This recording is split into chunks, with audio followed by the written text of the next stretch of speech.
In this video, I'll be playing Terraria Calamity Mod's hardest difficulty, Infernum, but I start with a 1 damage Murasama. But here is the catch: every time a boss gets defeated, the damage gets multiplied by 2. It starts off very weak, but as we progress through the game, it gets insanely powerful. So make sure you stay until the end, because things get very chaotic. First, I have to create a player by the name of Jetstream Sam in the character creation screen, a reference to the original wielder of Murasama. This should be good enough. Unlike a normal, boring Terraria player, we are special. So we start off in the Underworld Dragon Lab, where we have to carefully build this vertical tunnel contraption to obtain the 1 damage Murasama inside the security chest. You're as beautiful as the day I lost you, except for the 1 damage part. Before we continue, only a small percentage of you guys watching this video right now are actually subscribed to my channel. So if you enjoy this video, please give that button a click. I proceeded to obtain all the remaining loot from the chest, and now we commit self-Yitus Deletus to go back to the surface. Now it's all just us and the bill of Murasama. I opened the starter bag to receive tons of beginner items. For now, we have to progress like usual, like chopping woods, because we are not getting anywhere with 1 damage. Let's not forget to enable Infernum, the hardest difficulty in Calamity. Obviously right now using the Murasama is very pathetic, which made the first night extremely painful to deal with. Our copper sword is dealing more damage. I built some wooden prison to torture the NPCs, then I proceeded to explore the world. I went to the underground ice caverns and got an ice boomerang. Then I got a cloth in the battle from a wooden hut. I mined on some essential ores like gold and iron. I gathered some life crystals and used them. I met Papyrus Undertale, a skeleton American NPC. Unfortunately, he doesn't sell much useful stuff. And I definitely did not die to a trap gold chest. The dead man's chest contained insanely useful loot though, like gravitation potion. I crafted essential crafting stations, some bars and a gold chainmail. Then I drank the gravitation potion we got from earlier. I got myself an enchanted sword, only to be brutally slaughtered by the harpies right after. Now I will proceed to execute my super secret exploit plan. To do that, I need to get to the glowing mushroom biome to get mushroom grass seeds. I threw a lot of bombs to farm down the mushrooms there. Essentially, we are making an artificial glowing mushroom biome on the surface by placing lots of mud, and by placing a mushroom grass seed down. The hardest part is waiting for it to spread, so you might want to do this as early as possible. While waiting, I explored more of the underground caverns and maxed out my life crystal. Then I got a giant shell accessory by defeating giant shellies in the cavern, an accessory that gives me 10 defense but makes me slow. And I encountered another glowing mushroom biome. This is great as we can get more glowing mushroom seed. I encountered a team and farmed down the enemies there. I got some loot from the gold chest, and I definitely did not fall victim to another dead man's chest. I survived an entire night of a blood moon. Then I crafted an entire set of gold armor, which gives an entirely different set bonus in Calamity. Now we expand the glowing mushroom biome. While waiting for it to spread, I used the last gravitation potion and I stealthily infiltrate and got some loot from the main Dryden planetoid. Then I got a shiny red balloon from a Sky Island chest. The Calamity Sky Islands look beautiful by the way, and I luckily got a Star Fury from another Sky Island chest. Our glowing mushroom biome is growing great. While I was waiting for it to grow, I sensed an evil presence watching me. Great, I haven't even made a proper arena yet. Very nice of Mr. Eye of Tuluhu to randomly barge in and ram my arse. Though I did put up a good fight with my Star Fury, there is no way I could defeat it as I am extremely unprepared. Mark my words, I'll have my revenge. Now back to waiting for our glowing mushroom biome to grow. Fast forward time and off-screen expansion, the mini mushroom biome has grown by a lot. Basically, our objective is to create an artificial glowing mushroom biome on the surface. So an enemy called Anomura fungus could spawn in and drop the fungal carapace accessory. After an extremely long time of farming, we finally got one to drop. This accessory releases damaging mushroom spores if the player gets hit. This combined with defensive capabilities like the giant shell accessory we got from earlier is extremely deadly. You'll see why soon. I crafted a suspicious looking eye on a crimson altar, and I bombed 2 crimson hearts while we were at it. I got nothing useful though. As the night came, I built this tiny box on the spawn. Then we'd have to lure an enemy that deals little to no damage, like for example this demon eye to go inside the box with us. Now that it is trapped with us, we can summon the Eye of Tuluhu. Well, let's just say that those mushroom clouds we released deal a ridiculous amount of damage. If you did not notice, the mushroom clouds absolutely shredded Infernum Eye of Tuluhu HP into oblivion. How did anyone not discover this before? I opened the ice treasure bag and got a shield of Tuluhu. The next day, I cleared a goblin invasion easily. Goblin army, more like goblin on these nuts. I found a sword shrine and got a second enchanted sword. That night, I stupidly decided to fight Skeletron using the fungal carapace exploit. Little did I know, Skeletron is the only boss immune to this fungal exploit due to it floating above the player. Yes, I died. I bought the slime rain summoning item from the Abomination NPC. Then I killed a lot of slimes and I set up the box for the fungal carapace exploit. And watch as the mushrooms absolutely obliterate King Slime. If you're new to this channel, you know I love exploiting games. It is technically not cheating if it's in the game, you know? We're gonna keep using this fungal carapace exploit until our Murasama deals good damage. Now it deals 4 damage. I went to the underground desert to farm some mobs. I crafted a desert medallion, and then I proceed to summon the desert scourge. Desert scourge stood 0 chance against the mushrooms, and those large segments it got does not help it at all. Now our Murasama deals 8 damage. I found a bonded Tinkerer NPC. I bought rocket boots and Tinkerer workshop from this guy. Be careful when setting up the fungal exploit. Sometimes it doesn't work if the boss teleports on top of you, like Krabulon over here. Slimes are your best friend as they deal the lowest amount of damage. After setting the box properly, I summoned Krabulon and I was able to easily shred it down. For the Krabulon fight, I guess there isn't much room for improvement. Then I proceed to upgrade my accessories like getting a cloth in a balloon and Spectre boots. Then I went to the Crimson Underground. I lured a slime and used the exploit against Brain of Tuluhu. Most Crimson mobs deal way too much damage, so try finding a slime. It is a bit of a rare one in the Crimson, but it's luckily possible. I crafted a whole Crim 10 armor set. Looks bloody sick. Then I went to the Sulphurous Sea to fight the Acid Rain. I wanted to test my Murasama damage. It was doing quite okay as it now deals 32 damage. I completed the Acid Rain and the Sulphurous Skies begin to clear. I tried fighting the Perforator's boss, but it looks like using Murasama inside the box isn't a good idea. I was too dumb to realize that I am also killing the mob that is trapped inside with me. Perforator was unexpectedly a bit of a challenge, as it brought me into trouble multiple times. And I did not realize that Perforator will always float away from you in its final phase. It took me way too long to realize that. I had to get out of the box and finally use my Murasama against it. The first try was a failure, but right on the next try, since I knew what to do, although it was close, I was able to get out of the box and I swiftly defeated the Perforators using my 32 damage Murasama. Well, thanks to that, now it deals 64 damage. The next day, I went inside a huge jungle living tree as I know a huge queen bee hive is located below it. By accident, I broke a queen bee larva using my grappling hook. How unbelievable! On the next try, I lured a slime down and I set up the box inside the queen bee hive. And I summoned the queen bee. Hey there, Miss Queen Bee. What do bees like with their sushi? Wasabi. She fucking died. Anyways, our Murasama now deals 128 damage. Now it deals good DPS. I mined down a meteorite crater completely using the ore excavator mod. And I used a gravitation potion to get myself to the sky island and I mined down some aerialite ores. It is very hard to pronounce it. And some other sky island materials as well. And I turned the bars into aerospec armor. With this armor, we should be ready for our first proper challenge. On the next night, I committed deforestation to all the trees beside the dungeon. Then I made an arena and I said swear words to homeless chippy gaming to summon Skeletron. Finally, our first proper challenge, where I'll actually be using the Murasama instead of exploiting an unintended game mechanic. I gotta admit, I thought 128 damage wasn't enough for Skeletron. I was wrong. I am shredding through Skeletron like butter. I blame the PTSD I got from getting my organs ripped apart 27 times by Skeletron in my last Infernum Gunner playthrough. It was genuinely satisfying to finally be able to properly use the Murasama. Yes, Sans Undertale wannabe died real fast.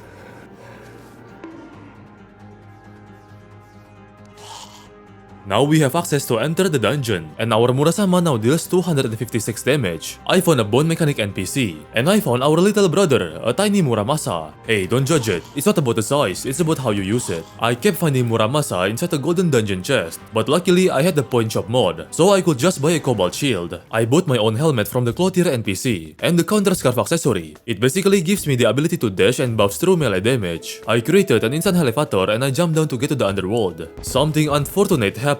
I killed a voodoo doll demon, and the doll dropped to a lava right before I was able to catch it. I was a tiny bit confident at first, but even with 256 damage, I was simply extremely unprepared and I got squashed by the wall real fast. Anyways, I drank obsidian skin potion and I mined down a lot of hellstones. Using the hellstones, I crafted a molten armor set. Wearing molten armor while holding a Muramasa looks lit. I was short a few obsidian, so I went to this NPC called Mark and bought it from him. Thanks Mark, because of him, I was also able to craft a molten pickaxe. I bought diamonds from the jeweler NPC and I turned it into diamond hook. The villagers in Terraria ain't useless unlike Minecraft. Then I went to the snow biome to summon Deerclops. Unlike vanilla Deerclops, Infernum Deerclops is cracked on steroids. Her eye turns red all the time on her second phase, so we can safely assume she is very likely to be high. I one-tapped those spooky hands she summons on her final phase. I did a quick Google search and I just knew that turns out Deerclops is female. Smash. Damn, she really left me on red. Now our Murasama is dealing 512 damage. This is absurdly high numbers. I crafted an overloaded sludge on an altar. Then I summoned the slime god boss. This grotesque slime annoyed me so much on my last playthrough. I am very glad and satisfied to be able to absolutely shred it this time. It has a cool phase 2 transition animation, so I was expecting at least a tiny bit of challenge. But so much for a god. Yet one tap by a mortal Brazilian blade. I turned the static gels it dropped into static gel armor. And now our Murasama deals 1024 damage. I jumped down the elevator to get to the underworld. Then I threw a voodoo doll into the lava to summon Wall of Flesh. The whole Wall of Flesh fight took less than 10 seconds. That is how powerful we are currently. The best part, things are just getting started. As now, we've just only finished Pre-Hardmode. I consumed the Demon Heart to gain one more accessory slot.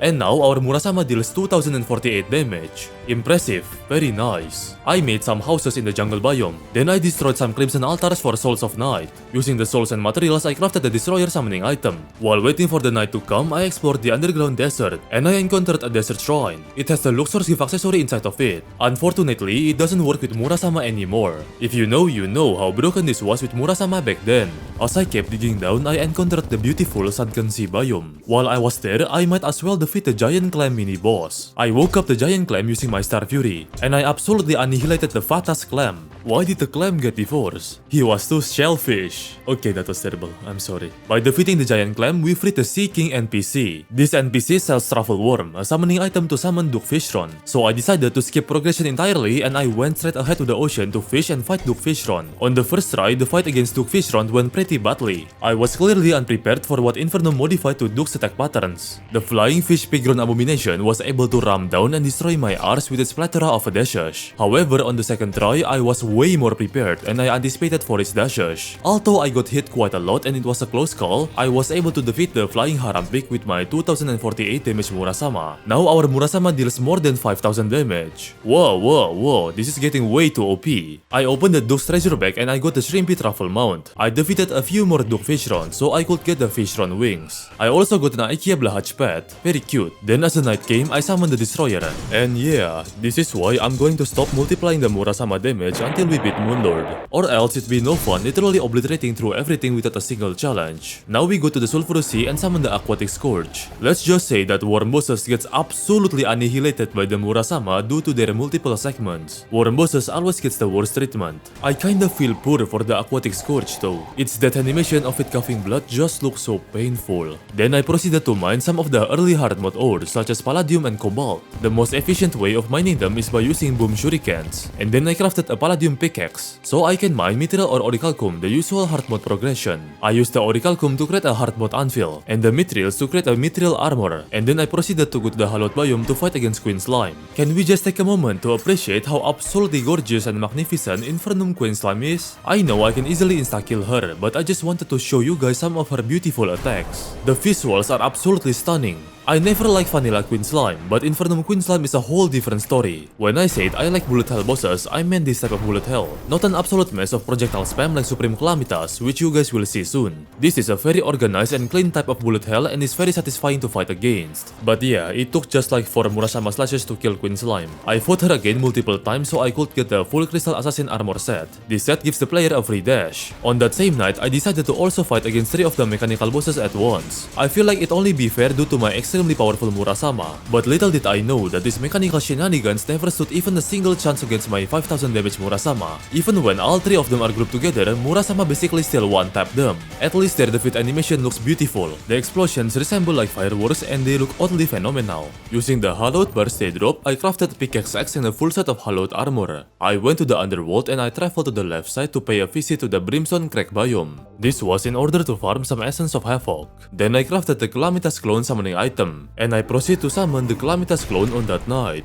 Apparently her name is now Calamitas Shadow. I think alongside with reworking the entire fight of this boss, Infernum also changed the name. Though Infernum improved the fight and completely changed how Calamitas clone works, I still miss the old times when she was a giant mechanical eye, or so people would call her a twins clone. Does she still summon her brothers in this fight? I don't know, I think I probably took her HP a bit too fast. I love how when she dies, she crumbles into dust and explodes with lightning. Then I upgraded my Counter Scarf into Evasion Scarf. which is basically the same thing but slightly stronger. Then I went to the jungle to find a Planterra's bulb. Oh hey, that was fast. I cleared up the area surrounding it and made a quick small arena. It is time to wake up the mother of all plants. Infernum changed the Planterra boss fight to be way more bullet hellish than the vanilla version. If not for the extremely powerful Murasama I had, I would have made the arena way bigger due to the amount of spore sacs she summons on the screen. I like this one attack where Planterra telegraphs her vine before shooting it out. A few quick Murasama slashes is the pesticide to the mother of all plants. After Planterra's dead, our next objective is to find the Golem's temple. I definitely did not obliterate a random Planterra while doing so. I was too lazy, so I just bought a temple teleportation potion from the alchemist NPC. Apparently, Infernum's Golem destroys any platforms you make. That's inconvenient, and it also changed Golem into a bullet hell fiesta. It is a very pleasant surprise that Golem is now challenging. We can't bully Golem anymore like the vanilla version. Golem's no longer a big enemy that serves as a progression gate. Oh, and also the fight feels like Sun's Undertale battle. Unfortunately, my heart isn't filled with determination. It is filled with a strong urge to evade paying child support and bloodshed. I crafted a celestial shell accessory. While I was mining for chlorophyte ores, I found this interesting Calamity jungle area. I was curious about what these big pink bulbs do. Turns out they are basically Planterra's bulb. Leave me alone. Get it? Because leaf equals leaf. Planterra's a plant. I'm sorry. I got the X from this Planterra, and the Blossom Flux, an extremely rare bow drop from Planterra, right when I am not doing a ranger playthrough. Very great. I crafted chlorophyte armor. I like the floating Sims crystal it gives above the player, and I turn it into beetle armor. We're gonna be very tanky. I crafted a Plaguebringer Goliath summoning item. Then I went to the underground jungle to summon the fat, crippled mechanical Queen Bee. Okay, I'm sorry for calling you fat. I don't quite understand how you will dodge this green line attack. So I just whipped out my big red Murasama and smacked it all over her face. On that night, I decided it would be a good idea to fight Lunatic Cultists and Astrum Deus both at once. Both of them quickly overwhelmed me with tons of projectiles, so nope, it was not a good idea. I tried it once again and yeah, it still was a bad idea. A random Deadly Sun Orb appeared out of nowhere from the bottom of my screen and burnt my arse. On the next try, I summoned them each one by one. It immediately made the fight piece easy. Astrum Deus form a circle, allowing me to obliterate it easily. For the Lunatic Cultists, I just berserked through the fight. It was almost piece easy, but its desperation phase caught me by surprise. Lunatic Cultists don't simply just die instantly in Infernum. There is a gorgeous desperation phase right at the end of the boss fight that consists of bullet hell, continued with a beautiful Celestial Pillar themed death explosion. Before I defeat the Celestial Pillars and summon Moonlord, let's fight the Astra Geldon Slime. Yes, the Astra Geldon Slime from the Calamity Catalyst expansion mod. Do you guys still remember this boss? It was removed a long time ago and Catalyst reworked and re-added it. Astra Geldon was tankier than I expected. It took more than just a few Murasama slashes to bring it down to its phase 2. Now its phase 2 is the real deal. As now, Astra Geldon traps you inside this purple galaxy transforming arena. During this form, Astra Geldon has plethora of extremely deadly bullet hell attacks. I died a lot. If you want to know more details about the Astra Geldon boss, you can check out my whole full detailed guide video on it here. The worst but most interesting part is my Murasama can't one-tap it, as Astra Geldon has a hard damage limit cap, meaning even a 90,000 damage weapon can only deal small damage. And yes, it is a super boss too at that. So yes, there is no other way to cheese this fight. I had to fight this boss naturally as intended. The best tip is to always avoid getting cornered and distance yourself well against Astra Geldon. Luckily, Murasama's swing radius is big, so it's not too hard for me to distance myself against it. Finally, I was able to take Astra Geldon HP low. Now it goes to its desperation phase. In this phase, it rains down barraging meteors indicated by lines while the arena gets smaller. I highly recommend you guys to give Astra Geldon boss fight a try. It is extremely challenging, but it's honestly quite fun, especially for masochists like lots of you. Its treasure bag drops a grappling hook that can teleport you to the place you hook, and also it drops an accessory that turns you into a purple ball meteor. It also drops materials that I used to craft intergalactic bars, which I turn into a full set of the intergalactic armor. This armor looks extra fresh and is really powerful. The set bonus summons orbiting damaging purple meteor surrounding the player. Then I use a sandstorm core to open a portal inside the Infernum Desert Temple. This allows me to go to the desert dimension. I traverse through the landscapes of the harsh bone-dry desert filled with ruins of buildings to encounter Argus, the Beref vassal. This guy rides the Great Sand Shark mini-boss as its mount. That is quite badass. I committed animal cruelty to the Great Sand Shark and turned it into shark fin soup. This enraged the Beref vassal, so I also quickly ended its misery. They drop an accessory that gives you you a sick looking barrier. They also drop a sick flamethrower called Glassmaker, and the circular swinging throwing melee weapon thing. Then I proceed to take down all the 4 annoying celestial pillars. And right when I took down the last one, I did not even had enough time to prepare, and Moonlord just appeared out of nowhere so fast. Infernum Moonlord traps the player inside this box thing, so I couldn't leave the arena. Even though my Murasama was powerful, it did not help with the fact that Moonlord jump scared me out of nowhere when I was extremely unprepared. So yes, I died. I crafted the Moonlord summoning item and I summoned the Moonlord again. This time I was way more prepared. Infernum's Moonlord is significantly different from the vanilla version. I feel like they're going for the bullet hell approach like Supreme Calamitas. The fight forces you to do precise movements and punishes you for being reckless. You can't outrun the Moonlord to chase him anymore either due to the box lock, so the fight becomes significantly harder. Have I mentioned that the visuals are absolutely stunning in this fight? Because it is. And that black hole attack alongside with Moonlord gorgeous death animation is just icing on top of the cake. And that marks the end progression of Hardmode. We are now in the stage of post-Moonlord. I consumed the Celestial Onion to get one more accessory slot. We also got the Celestial Starboard Wings from Moonlord. It is finally time to multiply the Murasama damage by 2. Now it deals 8192 damage, but it basically deals double the damage due to our current armor and buffs. Now it is time to pay a visit to Infernum's Profane Garden biome.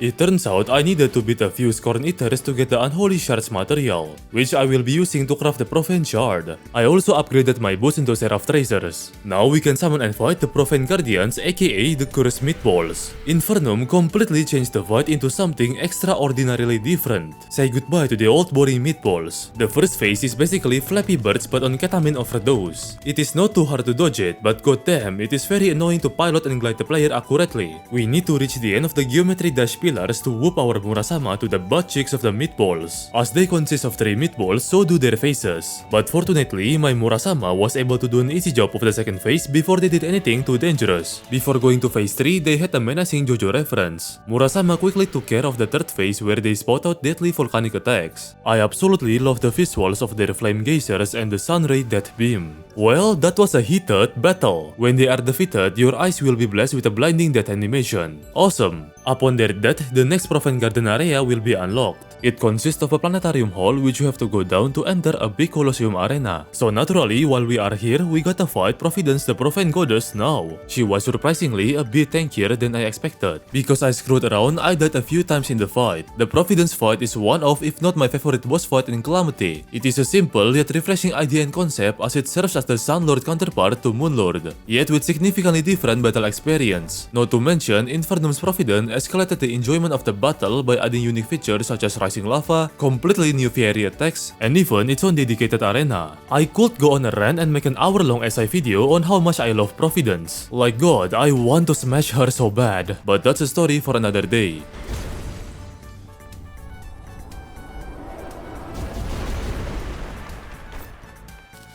Now that Providence dead, our Murasama deals more than 16,000 damage, and now we can mine Bloom ores. I mine down a lot of Bloom ores and I turn it into Tarragon armor. The melee version has an active set bonus that reduces damage for a short period of time. Afterwards, I went to the dungeon to reach the new underground arena added by Infernum. Then I used the Rune of Ghost to awaken Ceaseless Void, one of the 3 sentinels. During the fight, the player's screen camera will be locked and the player will be forced to fight Ceaseless in this position. Similar to games like Undertale, Ceaseless Void now gains access to new and wide variety of dimensional attacks unlike the original version. It is not easy to properly dodge them, but nothing a few slashes of Murasama can't fix. During its final phase, Ceaseless Void will get released from its chain. Now you can freely move your screen camera again, but Ceaseless Void is now much faster. It teleports around and gains access to new and faster attacks. I died a couple of times in the fight. Ceaseless Void also has a desperation phase, but fortunately it wasn't too hard. For the next sentinel, I went up the space and used the Rune of Ghost to summon the Stormweaver. It was the correct choice to not build an arena, because once I poked the tail of the budget Devourer of Gods with my Murasama, it disintegrated into nothing. So much for the lightning effects. I got a Stormbow from Stormweaver, which looks very cool. Then I went to the underworld to summon the last of the Sentinel trio, Cygnus, the quiet emo kid in your school. I'ma be honest, the other 2 sentinels were fun, but these 2 are significantly significantly easier than Ceaseless Void. While Cygnus wasn't exactly easy either due to its high mobility, the difficulty is quite easy if compared with Ceaseless Void. Now our Murasama deals more than 30,000 damage. I hope this much DPS can disintegrate the Devourer of Gods. Now it is time for the ultimate battle. Can our overpowered Murasama one-tap the Devourer of Gods? For sure it made Devourer's phase 1 into an easy job. Just a few slashes and Devourer immediately transformed into its phase 2. I was a bit surprised to see that Devourer of Gods did not instantly die despite how we are hitting multiple of its segments with our overpowered Murasama. And well, it turns out even the most overpowered of weapon can't solve my skill issue of being rammed down by a space worm. After I learned to properly time my dashes to bump into Devourer's charges to completely negate its contact damage, I was able to quickly bulldoze through all of Devourer's phases using my Murasama. A destroyer of gods and universes getting brutally slaughtered by a homeless Brazilian man wielding a Japanese katana is a sight to behold. Now our Murasama deals more than 65,000 damage. I almost completely forgot that I haven't fought Poltergust, so I went back to the dungeon and I summoned it. I think Infernum changed Poltergust to look like a spider. Let me tell you this boss is hard, even much harder than Devourer of Gods. The amount of messy bullet hell fiesta being slapped around my butt cheeks is not healthy for my mental state. To add salt to the injury, Poltergust also moves really fast. How could you even accurately target this boss using a non-homing normal weapon? If not for the wide range of my Murasama, I would have gone crazy. Not to mention, it has a desperation phase as well, and the desperation phase is very hard. But after a couple of tries, I strengthened my mental fortitude and I learned to distance myself well against Poltergust, successfully surpassing the desperation phase and defeating the expired dungeon spider. I can't imagine if I had to fight this boss legitimately. Then I went to the jungle to fight Dragon Folly. Oh boy, I can't wait for some challenge. Well, that was fast. Then I committed mass genocide at a solar eclipse event for some dark sun fragments, arson at the frost moon event for endothermic energy. Santa is not real, it's a propaganda made by the Americans to make the frogs gay, and several amount of war crimes in the pumpkin moon event for nightmare fuels. I'm going to offend the white people by saying Halloween is in fact not a real holiday. Then I mined down some exodium clusters from the planetoids, and now I can finally craft the cosmic anvil. I can finally gain access to crafting the Godslayer armor. We should be ready for our next challenge. It is time to go to the jungle and face Yaron, the unwavering guardian. I swear the title used to be the Jungle Dragon. I love how Infernum changed Yaron's old and boring background into a fiery orange scene. Infernum's Yaron moves very frequent and fast. The only chance I get to hitting him is when he stays stationary before launching his next attack.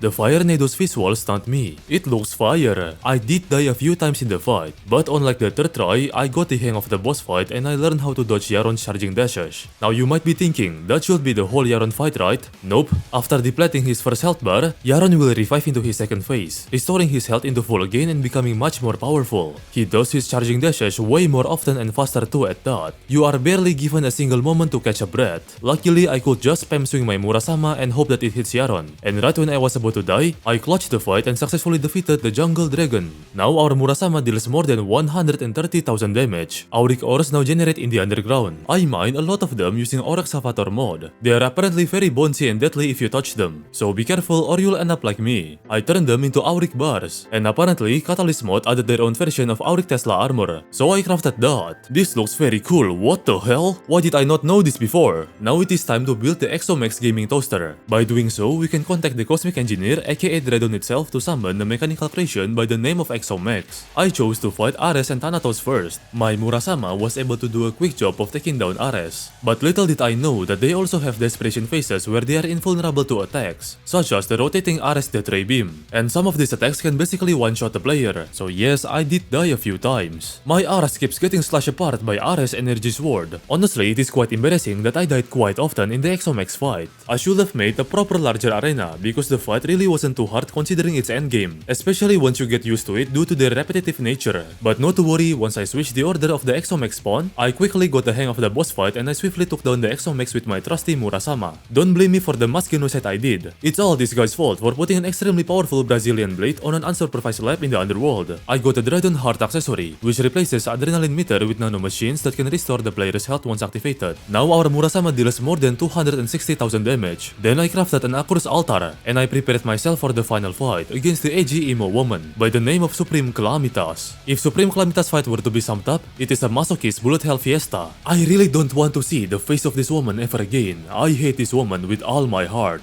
I legitimately want to torture this woman by putting her inside a bowl and slowly roasting her with an open flame, while also forcing her to listen to ukulele apology song video on repeat. The whole fight itself is very hard, but luckily I have an overpowered Murasama, which can basically skip through all the individual Supreme Calamitas phases. But the worst part is the desperation phase.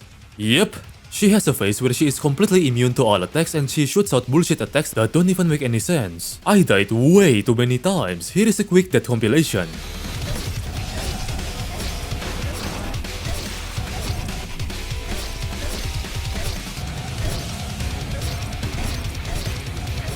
You know, I was streaming this in a server VC. I almost went insane and everyone watching me felt sorry. I had to leave the server VC after like my 40th attempt. I want to have a quick wholesome talk to whoever decided it was a good idea to add a desperation phase to Supreme Calamitas. I genuinely feel sorry for Calamitas brothers as they have to handle their mentally ill psychopath sadistic emo loner sister every day. But after way too many tries and almost going insane, why am I doing this? Finally, I was able to strive through and surpass through Supreme Calamitas desperation phase. That is one beautiful and satisfying death animation. I love how she explodes like a celebratory firework. Honestly, the pain was worth it. Now that I think about it, I might be a masochist. I really don't want to see this woman's face ever again, but I'll have to do it sooner or later am I for my Infernum Gunner playthrough. I hate all of you. I'm torturing myself for all of you, so you guys better subscribe. Now our Murasama deals more than 500,000 damage. The DPS is just mind-boggling. Before finishing the playthrough, I went to the abyss to interact with the Terminus. By doing so, I woke up the adult Eidolon worm from its deep slumber, which I completely forgot to fight earlier. In Infernum, this guy is no longer a super boss. I should have fought this guy before Supreme Calamitas. This guy, aka Jared, is an actual boss now and he looks really awesome. Especially his phase 2 where he utilizes the Terminus to hyper beam your arsehole. Before Jared gets too quirky, I swiftly took care of the big aquatic Subnautica tapeworm. Now we have a pet Jared that follows us wherever we go. Then using the Terminus, I summon Boss Rush. I absolutely shredded through every single bosses in this event. There was really no point in doing it. And it's only proven more because apparently Boss Rush Moonlord is bugged and I couldn't progress further because of it. Fun fact, if I didn't limit myself to multiplying the Murasama's damage, as Calamity adds 28 bosses and Vanilla at 17, it means there are a total of 45 bosses in the whole game. So our final Murasama damage would have been more than 35 trillion. Even target damage can't handle it anymore. It is perfectly balanced. Can anyone tell me what does the E mean in calculator? Subscribe for more videos like this. That's about it. Thank you and see ya.